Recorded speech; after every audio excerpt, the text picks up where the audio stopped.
I'm in charge of the household, and my rules are final. If you don't follow them, we'll get a divorce. Even though my husband was cheating on me, he still tried to boss me around. Why should I do everything he says? If that's how it's going to be, let's just get a divorce. I put all the loans in his name so he would see how much I contributed to our life together. My name is Belle. I'm 36 years old and work as a systems engineer. I've been married to my husband Direk for 6 years. We met through work because my company hired his company for some projects. When I was working for his company as a temp, he was very nice to me. We started hanging out outside of work, dated for a while, and then he proposed. I said yes. When I got married, I left my job at the company. Working as an engineer was very demanding and stressful, and the pay wasn't great. I was worried that if I kept working like that, I wouldn't have enough time for my husband, and our relationship would suffer.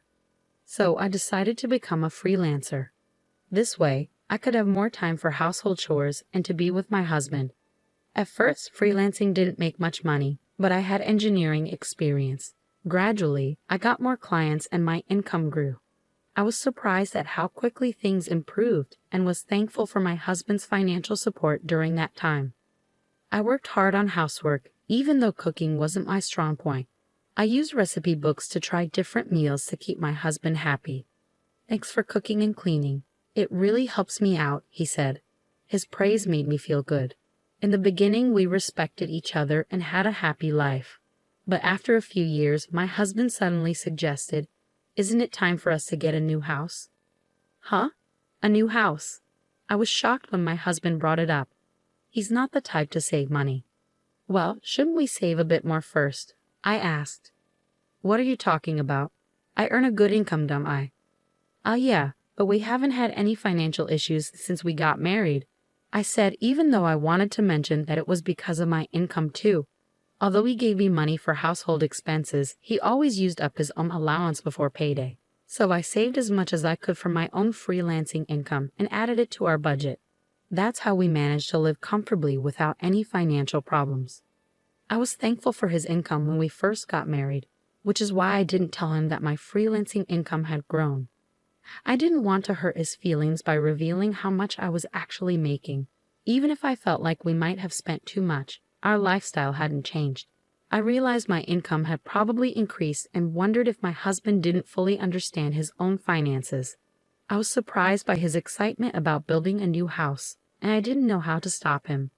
What kind of house are you thinking of? I asked, trying to find a way to build something affordable while considering his preferences. But he kept adding more and more features. If we want to include all of these, the house will be very expensive, I said. It's not a big deal. It's a once-in-a-lifetime purchase, and my income should cover it, right? He replied. I was puzzled about how he came to that conclusion. I regretted not telling him about my increased income and decided it was time to do so to help him understand. Direk, about the household expenses, I actually contribute a significant amount from my income too, I said. For some reason, he didn't believe me. Come on, don't be so slow about this. I'm not lying, I insisted. I wanted us to buy a more affordable house, but my husband didn't listen. He used his salary to take out a loan for a house that was stretching our budget. At first, I thought we were managing our money well, but over time, his spending got out of control. He started buying expensive clothes and watches and went out drinking every night with his colleagues. Even though he worked extra hours to cover these costs, his spending was hard to ignore. Despite all this, he was determined to build a house, and eventually he managed to do it. Wow, this is a really nice house, I said. A house is a clear sign of success, isn't it? He said. He was right. The new house is amazing. It's spacious, beautiful, and comfortable. My workroom is bigger now, so I can fit a large desk and work more comfortably. This has made me more productive, and I'm thankful for that. But I'm still anxious about our monthly mortgage payments. My husband doesn't seem to understand that we're paying off a long-term loan every month. The house is in his name, but he tends to overspend, so his account is often empty. Because of this, I have to transfer my income into his account just to cover the mortgage. I'm getting frustrated with him, so one day, I decided to talk about it. Don't you think you've been spending too much lately? I asked. I need you to think about things like the mortgage for the house, I said. My husband frowned and replied, "What are you talking about? We've been living normally since we bought the house."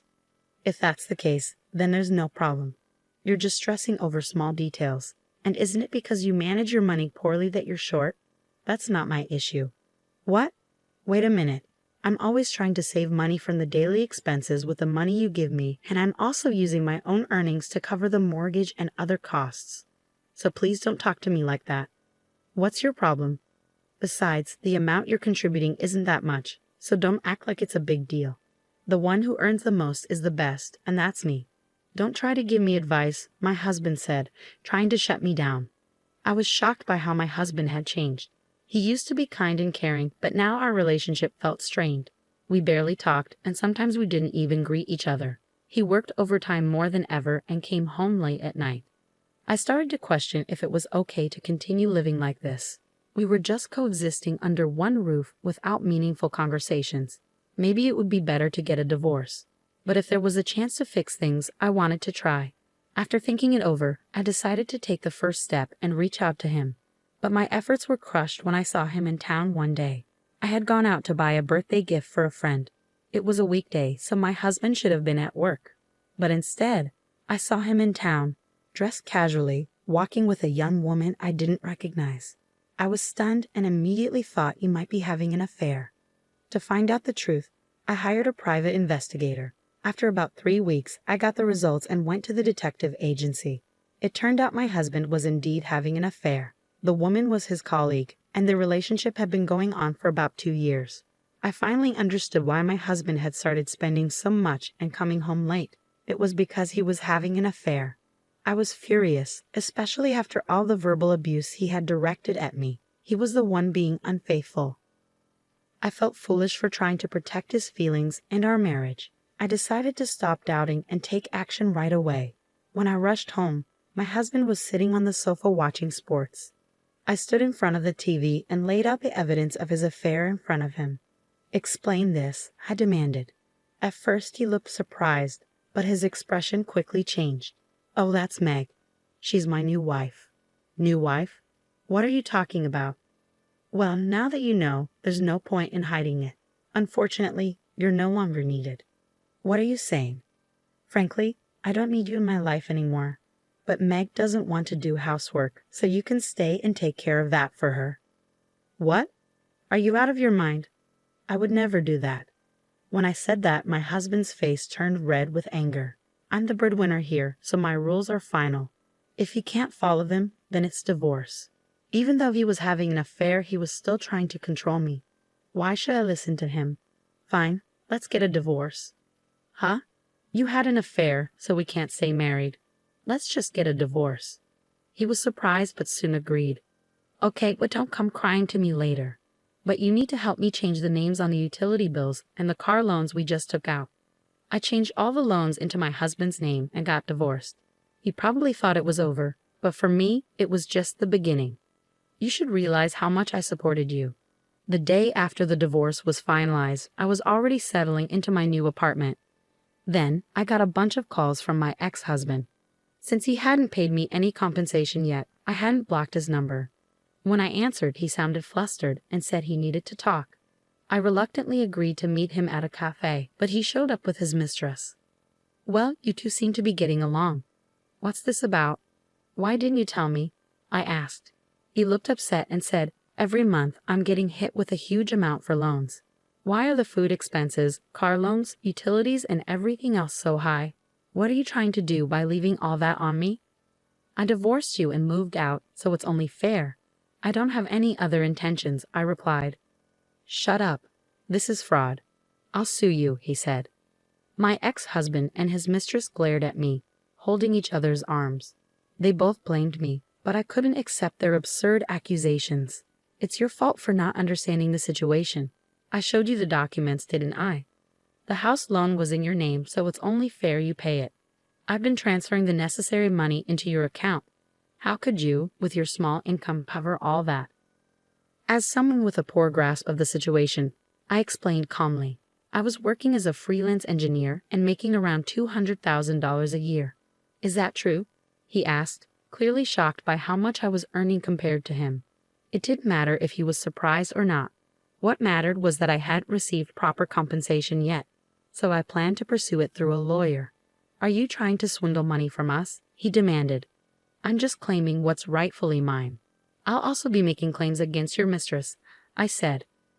I received compensation from both of them for the emotional distress they had caused me. My ex-husband's mistress was devastated to find out he wasn't using his own money to pay for the loan. The next day, she disappeared from his life. Their affair ended just like any other when the money ran out. Now my ex-husband lives a lonely life, struggling to pay off his loan and make ends meet while commuting between work and home. He's facing the consequences he deserves, but he couldn't handle it and started spreading news about his affair at work. His mistress claimed he was abusing her, leading to a messy quarrel. Since neither of them was credible, no one believed their claims. His financial troubles worsened, and he was eventually demoted and received a pay cut due to his inability to focus on work because of his mounting debts. It's all his own fault, and frankly, he brought it on himself. As for me, I was nervous at first when I moved into my new high-rise apartment, but now I'm enjoying my life here. I'm not interested in marriage or romance for a while, but that doesn't mean I want to be alone forever. If I meet someone in the future, I hope we can build a supportive relationship based on what I've learned from this experience. For now, I'm focusing on working hard and making the most of my time for myself.